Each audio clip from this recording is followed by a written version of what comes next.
strangers from all around Geelong. I'm here to tell you how. Good morning and welcome to Buckley's Entertainment Centre for the Geelong and District Footy League footy show coming to you on a beautiful Saturday morning. I've got no idea what that was. It looked a bit fluffy and furry, so it would have to be something to do with Donna, no doubt about that. Yes, another great day of footy on this afternoon. It is a split round, so not as many games on this afternoon, but last weekend saw a first part of the split round where the North Geelong Magpies went out to the Thompson. There's Donna. Give Donna a kiss. Give Donna a kiss. Out of the Thompson Thunderdome with the North Geelong Magpies. Shut up, Donna.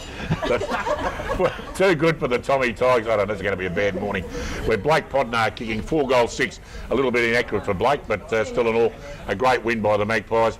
And Derek Fitzsimmons, once again, best on the ground. Won't do his Whitley medal chances any harm at all.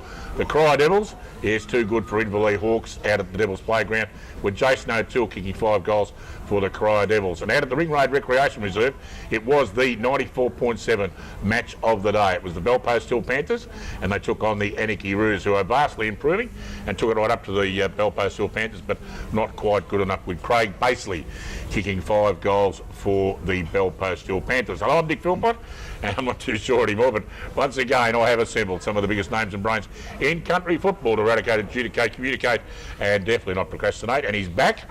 Yes, it is the very, very small. Actually, he wasn't away last week, but he was at the reunion the week before. See, I'm completely thrown this morning, folks. He is the smallest man in country football. I speak, of course, of the man from the Werribee Central's Quack at home, Grubby Cations. G'day, mate. Yes, good morning, Dick. And I'm lucky to make it again tonight. I tell you what, I reckon I had the biggest diabetes fix last week at Eric's house for lunch. We had sandwiches, 14 scones, a couple of bits of chocolate cake and some strawberry cake, and she gave me 4 scones to take to the footy. So very, very, very nice. And I tell you, I said it on radio. Don't worry about going to 5-star restaurants. I'll go to Val Nicholls anytime. Unbelievable. You've heard it first. You're not going to go to Buckley's, you're going to go to Val Nicholls' place. That's fair enough. Well, you're not going to believe it. I met Val about 8 or 9 years ago, and I was only 32 kilos when I first met her. I knew you wouldn't believe it. I hope that don't happen to me.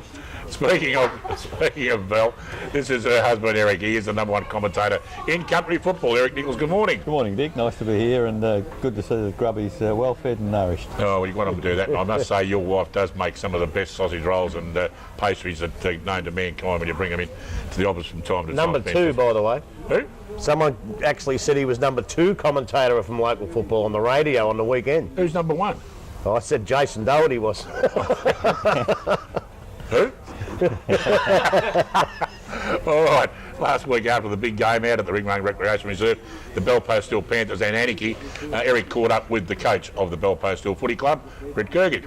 Myers Reserve, Belpost Hill, comfortable winners over Anarchy at the finish. With me, Brent Gergich, the coach of the Belpost Hill side. Brent, a good win at the finish, although I thought the pressure off in the last quarter wasn't the way you'd like to finish off. No, definitely. We just had a chat about that then. So, yeah, for probably a break-even first quarter, and we probably played some really good footy, I reckon, in the second and third quarter, probably as good as we've played. And then, yeah, just fell away really at the end. It's hard to put your finger. We said it, chat then about it. You know, maybe we need to work harder at training and, you know, maybe work on our fitness a bit.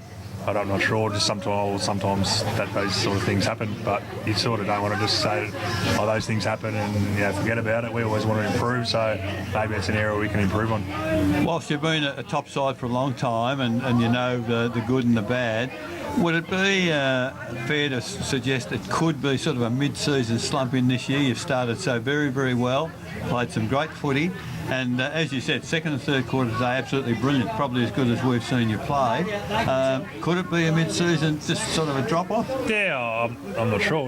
We haven't lost a game yet, so you'd usually be worrying about mid-season slumps when you're losing games, but I definitely, for the last 2 or 3 weeks, we haven't played our best football, but, you know, we probably haven't had our best list to pick from either. So that's why I was really wrapped with the guys today, and even the last 2 or 3 weeks with sort of undermanned sides, we've still gone out and played really good football and really hard football, and you know, we've won the game. So in that way, you know, we've got a lot of young guys that come into the team today, guys that only played 2 or 3 games, and played well, played really, really good football, and that's what we're pretty happy about.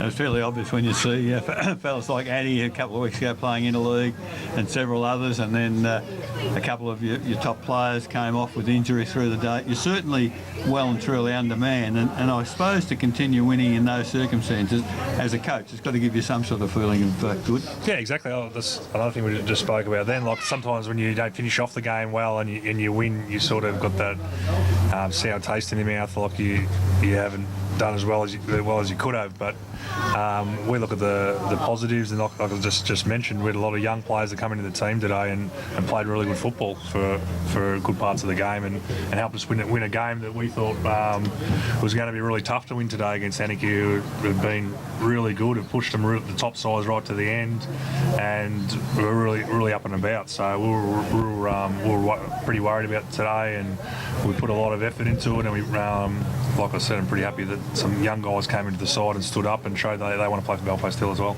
And not playing yourself, is that a long-term thing, or will you be back? No, I played I think 2 weeks ago and strained my hamstring pretty lightly, and it was 50-50 probably to play today. But obviously with the bye coming up next week, we decided to give it the extra week, and then I'm no spring chicken anymore, so probably not worth risking it now. Maybe when I was a bit younger, I probably would have played, but yeah, just I'll be definitely back after the bye. The good part about it, Brent, with young players in your side, if you're on the ground, it's so much easier to tell them out there than what it is from over the fence.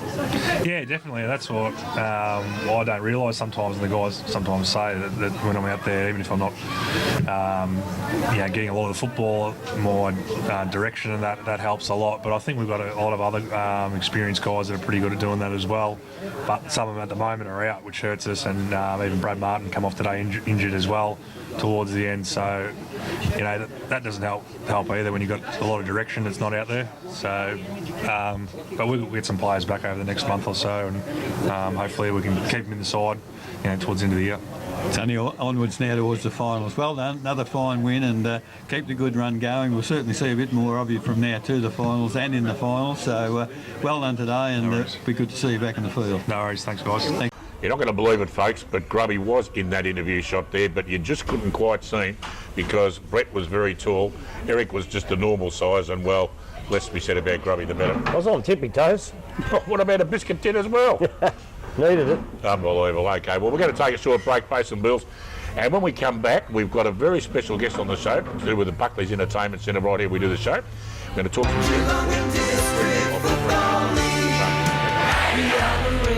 from all around Geelong. I'm here to tell you how football is strong.